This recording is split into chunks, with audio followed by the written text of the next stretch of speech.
the development in Dagbon. Okay. And one of the platforms is to urge members who live outside Dagbon to come back, to join the Gumbers in Dagbon, to put their heads together to see how best we can address our development challenges. Right. We have a lot of human resource, and until we come together, we'll not be able to harness the human resource. And that is one of the reasons. Also, to market the culture. Dagbon has a very rich culture, which is not known. So we want to take opportunity to market the culture, first of all, to Ghanaians, and then to other ethnic groups, for them to appreciate the Dagbon culture, and also externally. Right. So it will go beyond Ghana. Okay. These are some of the reasons. Mr. Abu, how do you feel about having a homecoming after a long time? Dagbon had the protracted conflict and all of that. Peace, it was restored, and now you're having a homecoming, bringing all of your indigents together. Yeah, indeed, it's very refreshing to have such a platform, because it is very important. Dagbon cannot develop by any single entity. So there should be a mobilization of all and sundry to be able to do that. Right. So that's why this homecoming idea is... that is one vision, one Dagbon. Okay. Advancing Dagbon's development together. Right. Yes, and that speaks for itself. Absolutely. Yes. You have a proverb in Dagwani. Banun kanala sola ngunan kanala. Translates, their coming is better than he is coming. Right. It emphasizes the importance of togetherness, partnership, for better impact. You see, than one person taking it, that kind of thing. Absolutely. So that is why this theme has been chosen. Okay. Because we need collective effort, leverage our core competences for shared development of Dagbon. Okay, absolutely. Mr. Go, there's the resources that you talk about, the vast resources that Dagombers have or people in northern Ghana have. What are the conversations that will be had at the Deba? What are the commitments that you anticipate the invited guests, the stakeholders will be making? Okay. First of all, we would like to strengthen and sustain the unity in Dagbon. Unity is key. There can't be development without peace. Right. So when we get together, we are going to, the commitment will be to protect the peace that we have, and then to promote the development. In Ghana, advocacy groups do so well advocating for development. We have a lot of partners, both within Dagbon and outside Dagbon. Okay. And until we come together to harness strategies that we can use to take advantage of this partnership. For instance, we have a number of MPs. Though they have their manifestos, but Dagbon needs to give them an agenda. This is our agenda for the next 4 years. Right. Let's come together to see how we can bring development. Some of the MPs are even ministers, so they'll be able to help us. Besides that, the private sector is there. We have a very strong private sector, both in Dagbon, living in Dagbon, and outside Dagbon. So these are some of the resources we say we're harnessing. And then now in Ghana and elsewhere, youth is very key. You can't do anything successfully without involving young people. So we intend to engage young people separately, right, to see the ideas, what they're thinking into the future, because the future belongs to them. So when we engage them, we have to see what they think about the Dagbon future. Then we will merge it with the culture.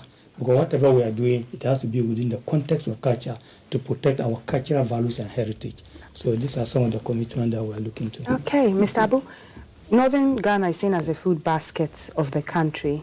Social vices as well, where there's poverty and they're trying to bridge the development gap. You see our young girls coming up to Accra to do kaya and all of that. How are these kind of issues going to inform the conversations that we'll be having at the Deba grounds? I've seen that there was a lecture that was had already. Yes, indeed.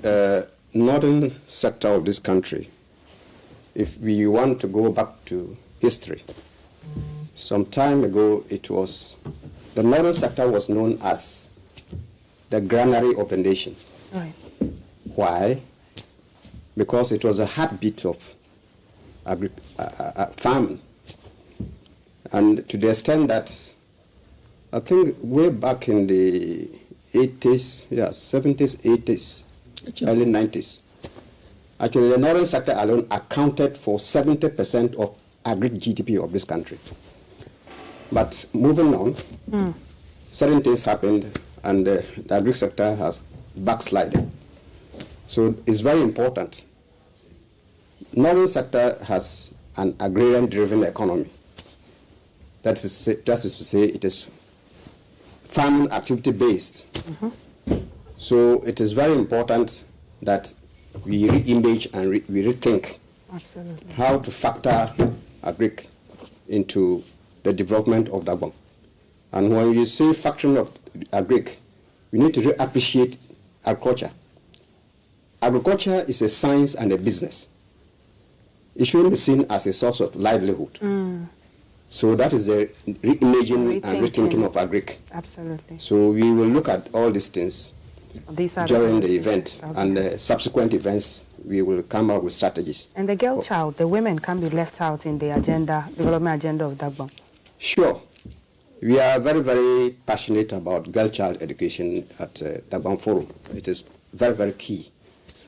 Because if the girls don't get education and, more to speak, technical vocation, it is a big challenge, and it will be a factor, one of the factors influencing migration to the south to do any menial job so as to get something.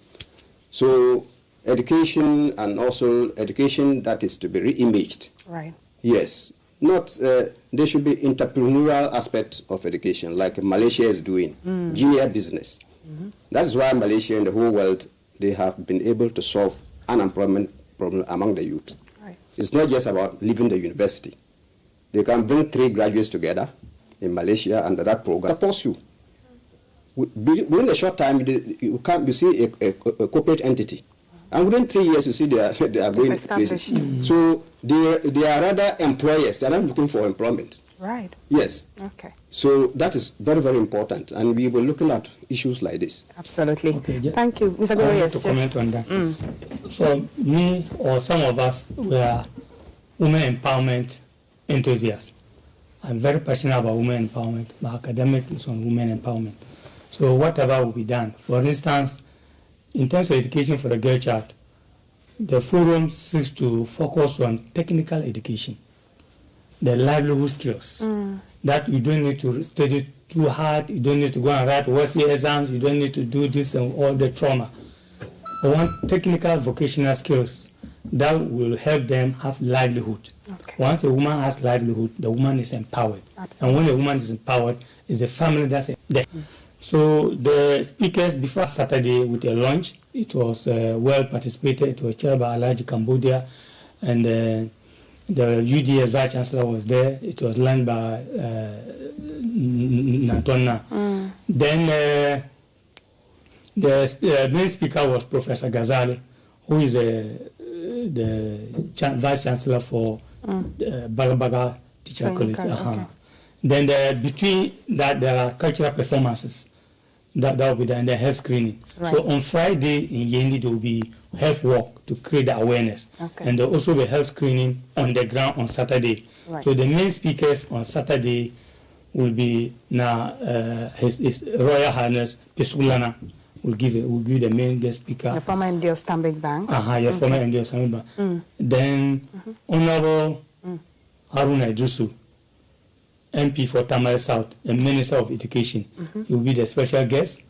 And then the chairperson will be no other person than the DG for this house. Professor Amin will chair the program. Okay. Then we'll also have His Royal Highness Na Bapyam Karna will also be there. Right. And there will be other speakers, but these are the main speakers. So it's going to be a lively, well-packed event. And the side events will be the cultural dances. And this time we are focusing on the lesser known cultural dances that the youth do not know. There are a lot of cultural dances that almost going instinct. So we seek to revive them.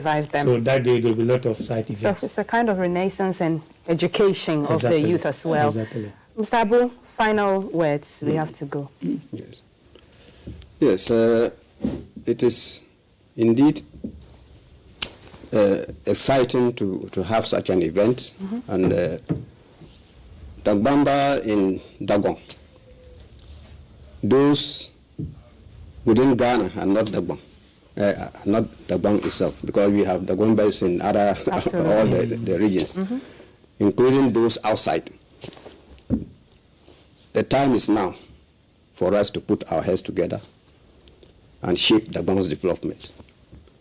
So we welcome everybody to come on board. And how can they reach you, Dagbon Forum, to support? Okay, can you use? Yes, you can give out a number. 0244 229 730. Okay. 229-730. And you're on social media everywhere at Dagbon Forum as well. They can reach you and however they can support. Thank you so much for coming and speaking about Dagbon's homecoming. The theme, One Dagbon, One Vision, Advancing Dagbon's Development Together. I've been speaking to Mutaro Goro Idrisu, the chairman of the steering committee, Dagbon Forum, Greater Accra chapter. Mr. Mohammed Alasan Abu is a journalist and member of Dagbon Forum. The Grand Derby will be happening on Saturday at Yendi AstroTurf, and Mr. Goro has said there will be a health screening in Yendi on Friday, and then on Saturday there will also be health checks at the grounds whilst the Derby is going on. Those are the speakers on your screen. The DG of GBC is the chairman for the occasion, Pesha Olana, the Honorable Minister for Education, and the Karna, and the Yana himself will be, welcoming them. He is the landlord of the land, and he will be welcoming all of the visitors. Dagombers far and near are entreated to participate and support the Dagbon homecoming. The number is 0244 229 730 if you want to support Dagbon Forum. I'm out this side. We're back with sports.